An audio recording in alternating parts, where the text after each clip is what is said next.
Marcus Chen stands at the floor-to-ceiling windows of his penthouse office in Lower Manhattan, watching the city pulse 23 stories below. At 42, he's built an empire, Chen Digital Solutions, a tech company valued at $3.7 billion. Forbes calls him a visionary. Wall Street calls him ruthless. His employees call him brilliant, but none of them call him happy. His assistant buzzes the intercom. "Mr. Chen, the car is waiting. You have the Westchester appointment at 2. Marcus checks his watch. 1:15. He has 45 minutes to drive to a house he barely recognizes as home anymore. A house where silence lives in every room, thick and suffocating, the kind of quiet that makes you forget what laughter sounds like.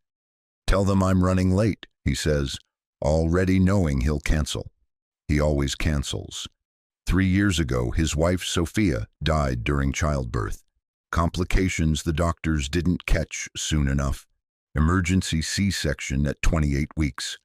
She bled out on the table while surgeons fought to save 2 premature babies whose bodies weren't ready for the world. The twins survived. Barely. Emma and Ethan Chen. Born at 1 pound, 11 ounces each. Weeks in the NICU. Months of interventions. A lifetime of diagnoses that kept piling up like unpaid bills. Cerebral palsy, severe, both legs, both arms, limited mobility. They'll never walk, the neurologist said. Never have independent movement, profound hearing loss, bilateral, complete. They'll never hear your voice, the audiologist explained. Never respond to sound, cognitive delays, developmental disabilities. A dozen other medical terms Marcus stopped trying to understand because what difference did it make? His children were broken, his wife was dead, and all the money in the world couldn't fix either problem. So he did what he knew how to do. He threw money at it. The Westchester estate, 11 bedrooms, private gym, medical suite, $400,000 in renovations to make it wheelchair accessible. The specialists, pediatric neurologists, occupational therapists, speech pathologists, developmental pediatricians, the best in New York, $700,000 a year in medical care. The equipment, custom wheelchairs, adaptive devices, communication boards, sensory tools, another 100,000. And the caregivers. God, the caregivers, 14 in 3 years. Each one vetted, credentialed, experienced with special needs, children, each one promising they could handle it. They understood. They were exactly what the twins needed. The first one, Patricia, lasted 6 weeks before she was caught on security footage pocketing jewelry from Sophia's untouched bedroom. The second, Maria, made it 3 months before Marcus discovered she'd been leaving the twins alone for hours while she talked on the phone to her boyfriend. Number 3 sold photos of the twins to a tabloid. "Tragic billionaire's broken babies," the headline read. Number 4, number 5, and 6 quit. Just quit. Said it was too hard, too heartbreaking, too much. 7 through 12, he barely remembers their names now. Some stole, some neglected, some just disappeared without notice, leaving him scrambling to find replacement care while trying to close multi-million-dollar deals. Number 13, Rebecca, seemed different. Older, experienced. She lasted 7 months, the longest yet. Marcus actually thought maybe, finally, this was the one. Then he came home early one Tuesday and found her screaming at Emma, deaf Emma who couldn't even hear the rage because the 3-year-old had knocked over her water cup. He fired her on the spot. That was 6 weeks ago. Now, standing in his office with Manhattan sprawling below him, Marcus Chen is about to meet caregiver number 14. He's already tired of her, and he hasn't even learned her name yet. The security system was installed 4 months after the twins were born. After Patricia, after the stolen jewelry, the violated trust, the sickening realization that he couldn't protect his children even in their own home. Marcus spared no expense. Cameras in every hallway, every room except bathrooms. High definition, motion activated, cloud backed. 16 angles covering the main floor, 12 upstairs, 6 in the medical suite alone. Audio recording in common areas. Not the bedrooms. Even in his paranoia, he drew that line, but everywhere else. Kitchen, playroom, living room, therapy room. A live feed that streams directly to his phone, his tablet, his laptop. He can check in anytime, anywhere, during board meetings, during conference calls, at midnight when he can't sleep. The system costs $68,000, worth every penny, because he's seen things that made his blood run cold. Rebecca, the one who lasted 7 months yelling at Emma. He has that footage saved. Watched it 12 times, each viewing confirming he'd made the right choice firing her. Caregiver number 9, whose name he's blocked from memory, roughly shoving Ethan's arms into his jacket. The boy couldn't protest, couldn't cry out, couldn't tell anyone, but the camera saw. Number 6, leaving the twins alone in the playroom for 90 minutes while she napped on the couch. 90 minutes. They could have choked, fallen, hurt themselves. But she was sleeping. The cameras don't lie. People do. People smile to your face and cash your checks and tell you everything is fine, and then they hurt your children the moment you turn your back. So Marcus watches. Every night after work, he pulls up the footage from that day, fast forwards through the mundane parts, looks for red flags, warning signs, proof that he can't trust anyone. Sometimes he watches the twins sleep. Emma on her back, tiny chest rising and falling. Ethan curled on his side, face peaceful in a way it never is when he's awake. Sometimes Marcus wonders what they dream about, if they dream at all, if their broken bodies and silent world allow for dreams.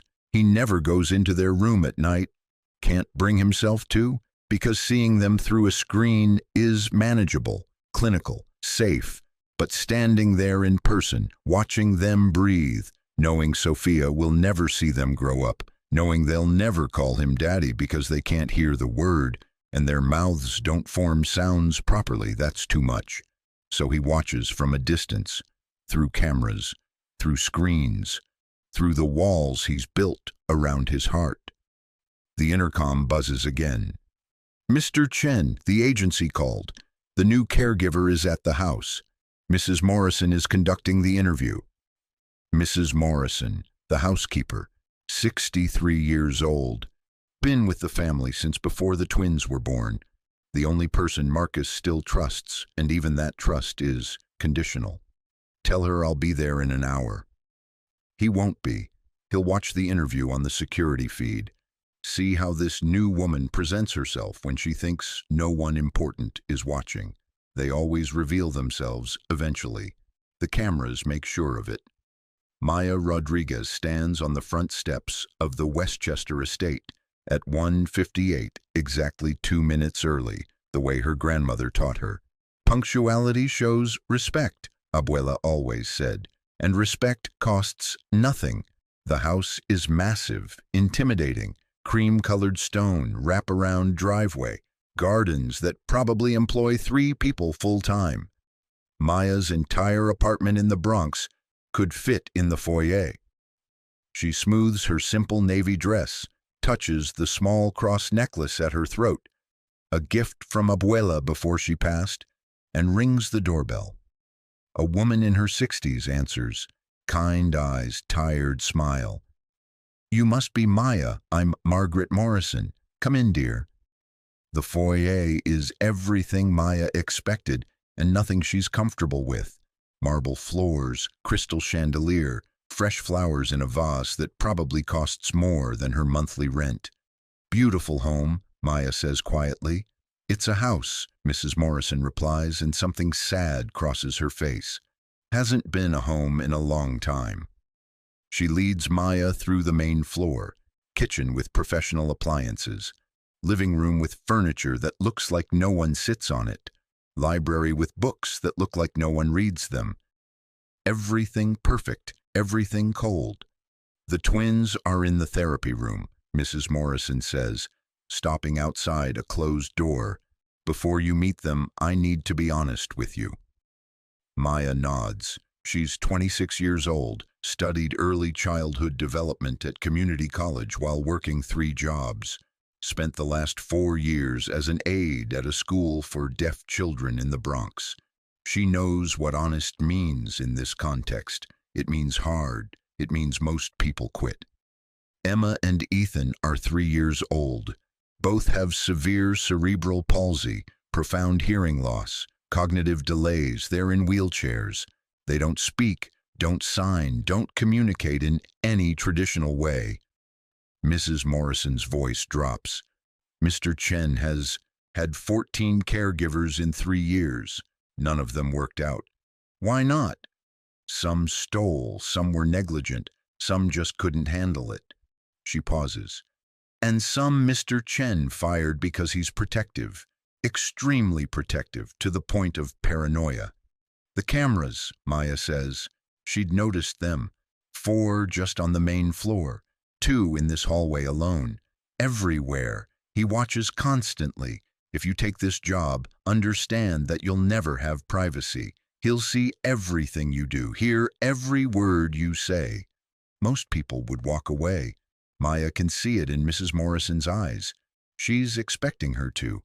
But Maya thinks about her baby brother, Carlos, born with Down syndrome. The doctors said he'd never read, never learn, never be independent.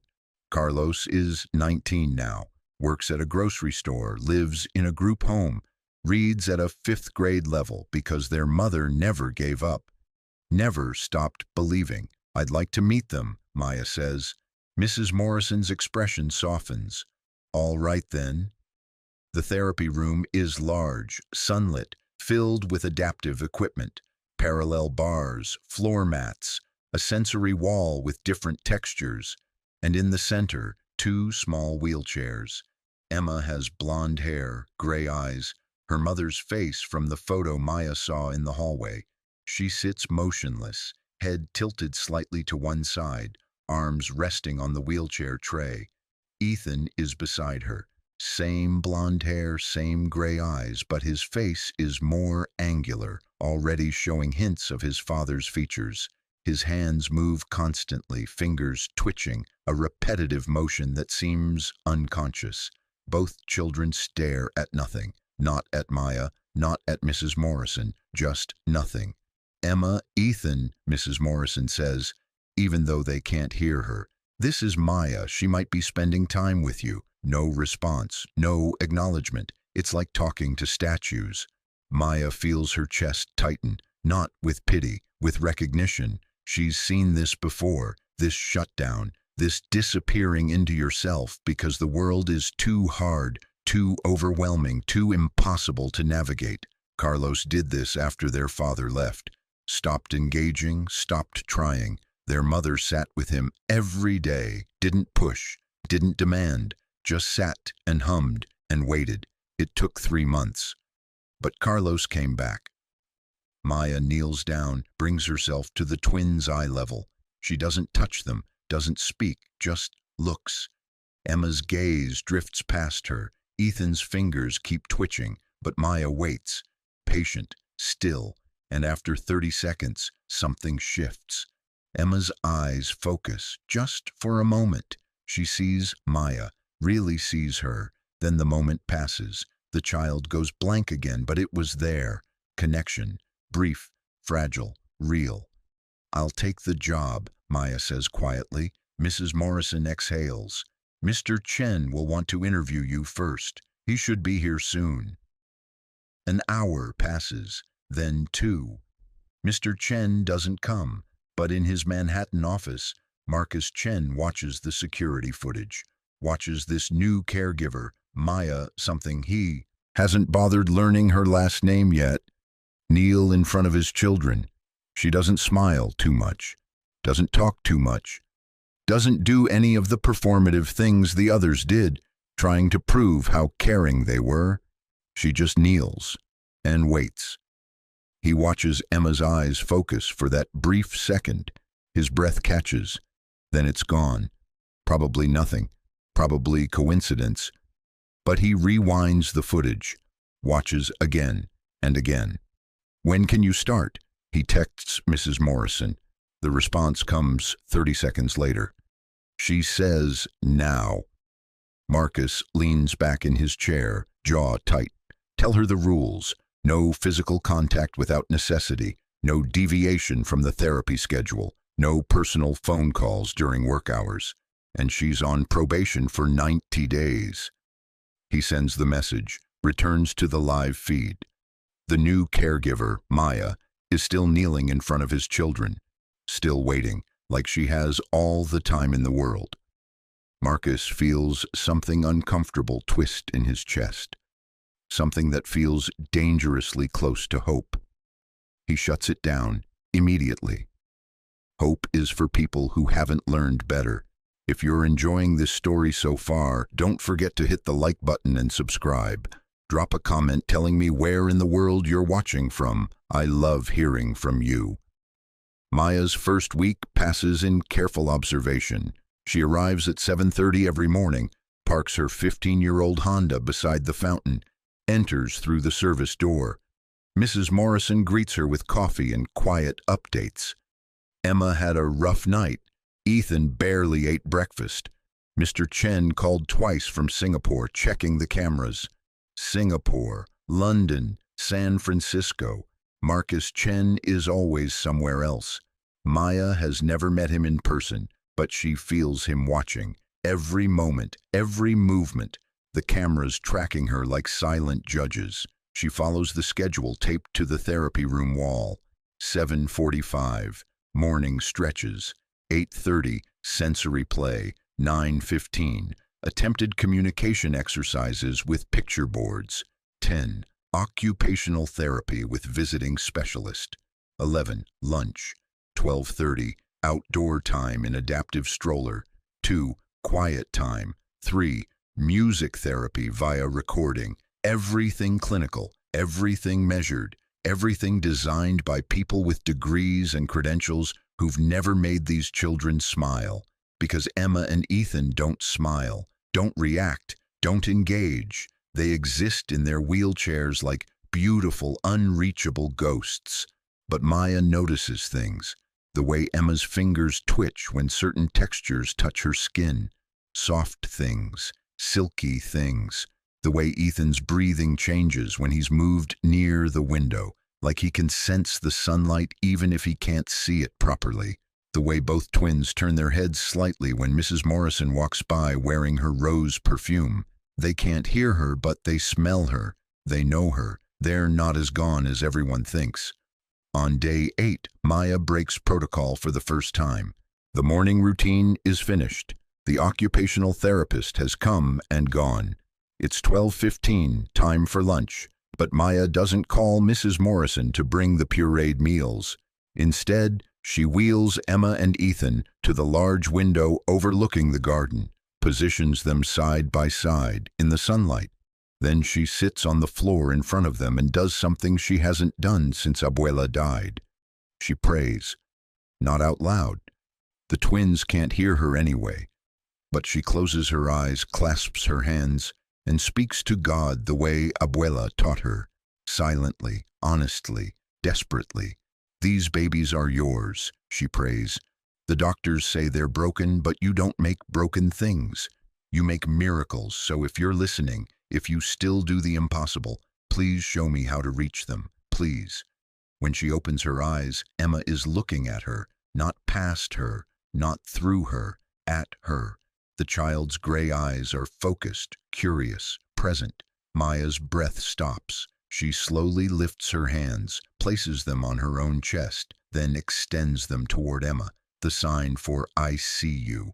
She learned it working with deaf children. Emma blinks. Maya repeats the gesture. "I see you." Emma's right hand twitches, not the usual unconscious movement, something different, intentional. Then the moment passes. Emma's gaze drifts away. The connection breaks, but it was there. Maya looks at the camera in the corner of the room, looks directly at it.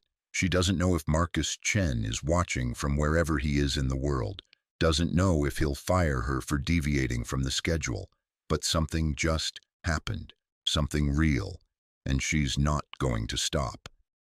Marcus Chen watches the footage from Tokyo at 2 in the morning, jet-lagged and unable to sleep. His hotel room overlooks the city, millions of lights stretching to the horizon, but he's staring at his laptop screen, watching Maya Rodriguez pray. He should be angry. She's supposed to be following the schedule. Lunch should have happened 15 minutes ago. The twins need their nutrition on time. The doctors emphasize that. But he keeps watching, keeps seeing the way Emma looked at her, really looked. He rewinds, watches again. That hand movement, was it intentional or just another spasm? He pulls up footage from earlier in the week, day 3. Maya is doing the sensory exercises, running different fabrics over Emma's arms. Standard protocol, but she's humming. Marcus turns up the volume. It's barely audible, just a soft melody, something Spanish maybe, a lullaby, and Emma's breathing has changed. Slower, calmer. Day 5. Maya is reading to the twins from a picture book. They can't hear her, obviously, but she reads anyway, her hands moving expressively, her face animated. Ethan's fingers stop twitching for 30 seconds, the longest they've been still in the entire recording. Day 6. Maya is supposed to be doing the communication board exercises. Instead, she's arranged the twins' wheelchairs facing each other, pulled her chair between them, and she's holding both of their hands. Just holding them, not doing therapy, not following the protocol, just being present. And something about the scene makes Marcus's chest tight. The sunlight coming through the window, the three of them in a small circle. The peace of it. It reminds him of something. A memory he's buried deep. Sophia, 8 months pregnant, sitting in the nursery they'd prepared. 2 cribs, 2 of everything. She was singing to her belly, hands cradling the twins inside her. "They can hear me," she'd said when Marcus asked. "They know my voice already." But they'd been born too early, too small, too damaged. They never got to hear their mother's voice. Marcus slams the laptop shut, presses his palms against his eyes. This is why he doesn't watch the old footage, why he stays away, why he built walls between himself and his children, because remembering what he lost is unbearable. His phone buzzes. A text from Mrs. Morrison. "The twins are different this week, can't explain it, but Maya is doing something right." He doesn't respond, can't bring himself to hope. Hope is dangerous. Hope means caring. Caring means pain when it inevitably fails. But that night, he books an earlier flight home, cuts the Tokyo trip short by 3 days. He tells himself it's just business, just checking on his investment, his children. But somewhere deep down, in a place he refuses to acknowledge, he knows the truth. He needs to see this for himself. Marcus arrives home on a Wednesday afternoon at 2:30. He doesn't announce himself, doesn't call ahead, just walks through the front door of his own house like a stranger. The main floor is quiet. He hears something faint from upstairs. Music. No. Humming. He follows the sound to the therapy room, stops in the doorway, and everything he thought he knew shatters. Emma and Ethan are not in their wheelchairs. They're on the floor, on a soft mat, lying on their stomachs. And they're moving, not much, not like typical children, but Emma's arms are extended, propping up her upper body. Ethan's head is lifted, turned toward something in front of them. Maya is lying on the mat with them, on her stomach, facing them. She's holding a small mirror, angling it so the sunlight catches and makes patterns on the wall. And his children are watching, following the light with their eyes. Emma's mouth is open slightly, not blank, but focused. Ethan makes a sound, not a word, not a cry, just a small vocalization. Marcus grabs the doorframe. His briefcase drops from his hand, hits the floor with a heavy thud. Maya's head whips around. Her eyes go wide. "Mr. Chen!" He can't speak, can't breathe. can't process what he's seeing. His children, on the floor, moving, engaged, alive. Maya scrambles to her feet. I can explain. How long? His voice comes out hoarse, broken. What? How long have they been doing this? She hesitates, afraid. He can see it in her face. She thinks he's angry, thinks she's about to be fired like all the others. 2 weeks, she says quietly. We started with just sitting supported, then lying on their sides. This is the first day they've maintained prone position for more than a few seconds. Marcus walks into the room slowly, like moving through water. He kneels beside the mat, looks at his children. Emma turns her head toward him. Her eyes find his face. She sees him. His daughter sees him. Hey, baby girl, he whispers, and his voice cracks completely. Ethan makes another sound, louder this time. His hand reaches out, fingers grasping at nothing. Without thinking, Marcus offers his finger. Ethan's tiny hand wraps around it. The touch breaks something inside Marcus. 3 years. 3 years of his children existing in wheelchairs, unreachable. And this woman, this stranger, got them on the floor, got them moving, got them present in their own bodies. I don't understand, he says, tears falling now, not caring who sees. The doctors said, the doctors were wrong. Maya's voice is gentle but firm. Emma and Ethan have severe limitations, yes, but they're not gone, Mr. Chen. They've been here the whole time, just waiting for someone to meet them where they are.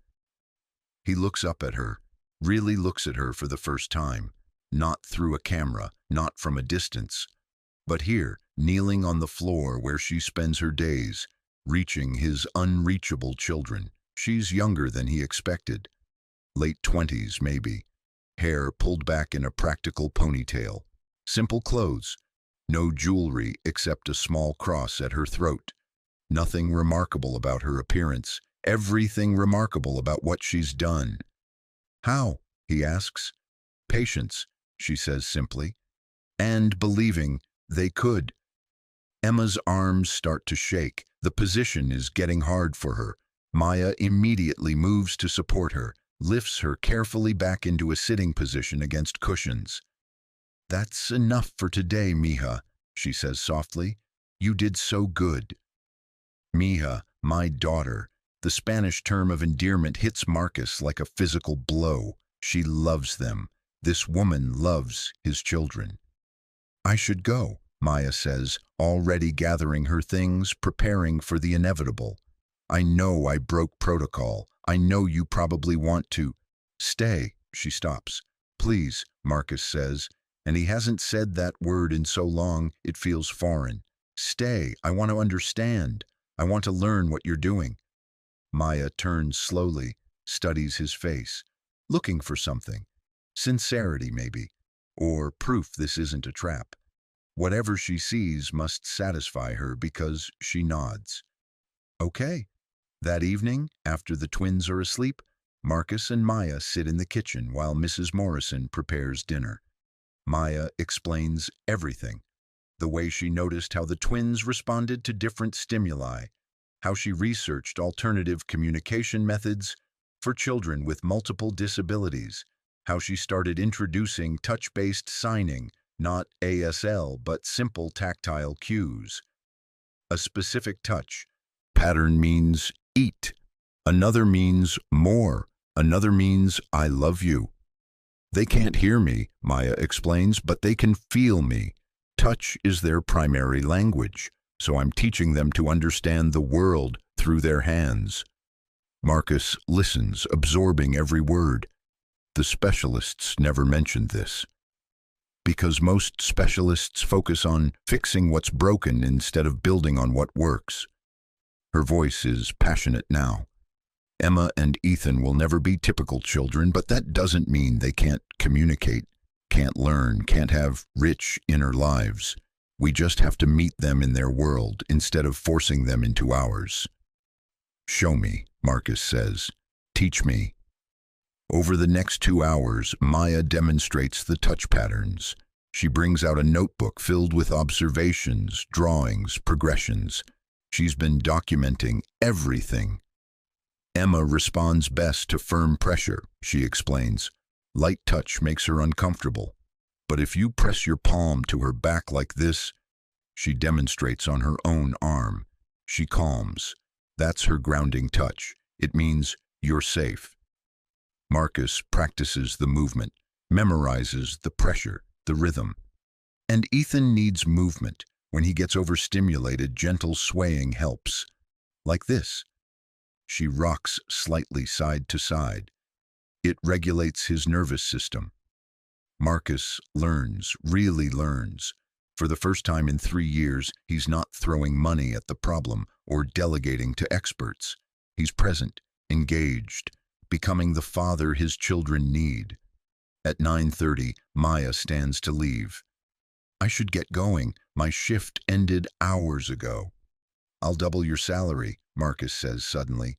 Triple it, whatever you need. Just please don't leave them. Maya looks at him for a long moment. Mr. Chen, I'm not staying for money. I'm staying because Emma and Ethan deserve someone who believes in them. She pauses at the door. But so do you. After she leaves, Marcus goes upstairs to the twins' room. For the first time in 3 years, he doesn't watch them through a camera. He goes inside, sits in the chair between their beds, watches them sleep in person. Emma on her back, breathing steady. Ethan curled slightly, hand near his face. I'm sorry, he whispers. I'm so sorry I gave up on you, that I wasn't strong enough to keep believing. His voice breaks. But I'm here now, I promise. I'm here. He reaches out, places his palm on Emma's back, the grounding touch Maya taught him. Emma's breathing deepens, settles. She feels him, knows he's there. Marcus cries silently in the darkness, grieving the years he's lost, the father he hasn't been, but also feeling something he thought was dead. Hope. Fragile and terrifying, but real. 6 months later, the therapy room is full of sound. Not words. Emma and Ethan still don't speak, probably never will, but there's laughter, breathless, joyful sounds that came gradually over weeks and months. There's music. Maya plays guitar now during sessions, and both twins move to the rhythm, swaying, bouncing, alive. There's communication. Emma has learned 15 different touch signs. She can tell you when she's hungry, when she wants her brother, when she's happy. Ethan has learned 12. He can ask for more, for help, for comfort. They're not in wheelchairs anymore. Not during therapy time. They sit supported, play on floor mats, engage with toys in ways the doctors said were impossible. Emma can hold her head up for 3 full minutes now. Ethan can bear weight on his arms in prone position for 90 seconds. Small victories, monumental progress. And Marcus Chen is there for all of it. He works from home 4 days a week now, cut his international travel by 70%, restructured his entire life around morning therapy sessions and afternoon playtime and evening bedtime routines. His board of directors questioned the change at first. His productivity dropped. His presence in the office became unpredictable. But his company didn't fall apart. In fact, it thrived. Because Marcus learned something Maya taught him. Being present makes you better at everything. One Saturday afternoon, the whole family is in the garden. Marcus, Maya, Emma, Ethan, and Mrs. Morrison, who's become like a grandmother to them all. They're having a picnic, simple food on a blanket. The twins are positioned on cushions between the adults, supported but comfortable. Maya is feeding Emma strawberries, making exaggerated chewing motions, even though Emma can't see them clearly. But the child giggles anyway, sensing Maya's playfulness through touch and vibration. Marcus is with Ethan, helping him hold a sippy cup. The boy's grip is weak, but he's trying, and that's everything. Remember when you thought they couldn't do anything? Maya says softly, glancing at Marcus. I was an idiot. You were grieving. I was blind. He looks at her across the blanket, across his children. You saw them when I couldn't. You believed when I'd given up. Maya smiles. That's what faith is, believing in things we can't see yet. I'm starting to understand that. The sun is warm, the garden is peaceful. Emma makes a small sound, her happy sound, and reaches toward her brother.